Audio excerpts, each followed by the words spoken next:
Hey guys, Ugo here, Mr. Tickzon. I'm about to perform a spoken word for you. And this is a spoken word I wrote damn near almost four, if not more years ago. The first day I ever performed spoken word. This was one of the two poems that I performed that night.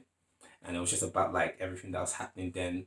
And it's called Moments, and it's interesting just about what was happening in that moment of time and how much has really changed up to now. And I haven't even changed anything in the poem. You'll hear that some of the references haven't changed. And yeah.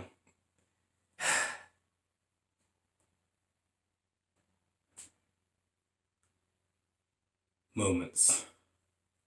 Moments when you realize you've been taking 3 steps forward, but 2 steps back. Change so minuscule, sometimes we ask, what's the point? I mean, we've got human rights. But that only pass to qualify that you, me, and the BME are humans, right? Lincoln freed the slaves. So what does that mean for the day that I was born? Does it take laws to qualify me to be free? Or does that just come with being a human being? Those moments when you realize that Black History Month is just there to remind us that our history has been neglected and thrown away. What about our future? I mean, most of us put more time into finding our new Halloween outfit than to learn one new thing. Someone has looked at me and said, racism is dead. I mean, it's because they've changed the words they've said. I mean, you can call me a nigger any day. If you can take this target off my back, that I don't walk into someone, people start holding their stuff tighter, that I won't be stopped and asked, where's the drugs? I mean, man's on his way home. If you meet those, then yeah, you can call me a nigger. Because if that's what you can say to try and offend me, it's actually kind of funny. Because we know you still say it.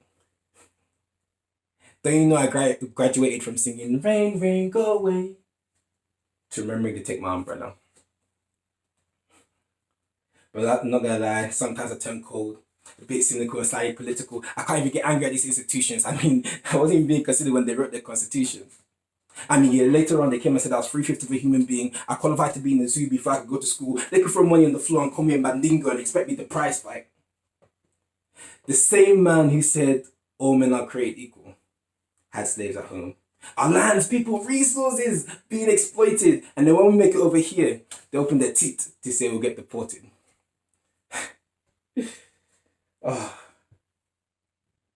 Someone has looked at me and said, Rodney King was ahead of his time. When Harambe and Seal Alliance gets more tears.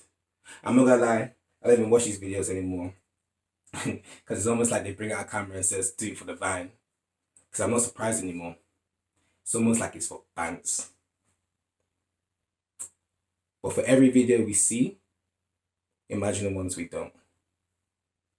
In the country where they say guns are legal. Legal for whom? Because I've seen white guys in the news freely forming militias, walking around mosques with an AK and an arsenal on their back, protecting him from what? But a black guy with his girl in his car is a different situation.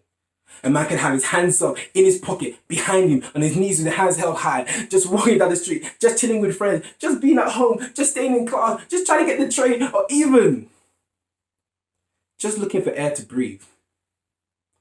See, I don't like mentioning names, but because they seem like they've become punchlines.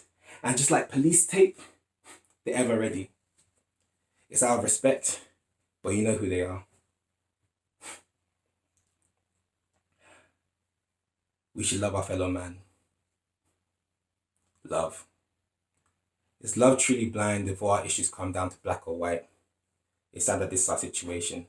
This has become our reality. But honestly, I'm not trying to make you angry.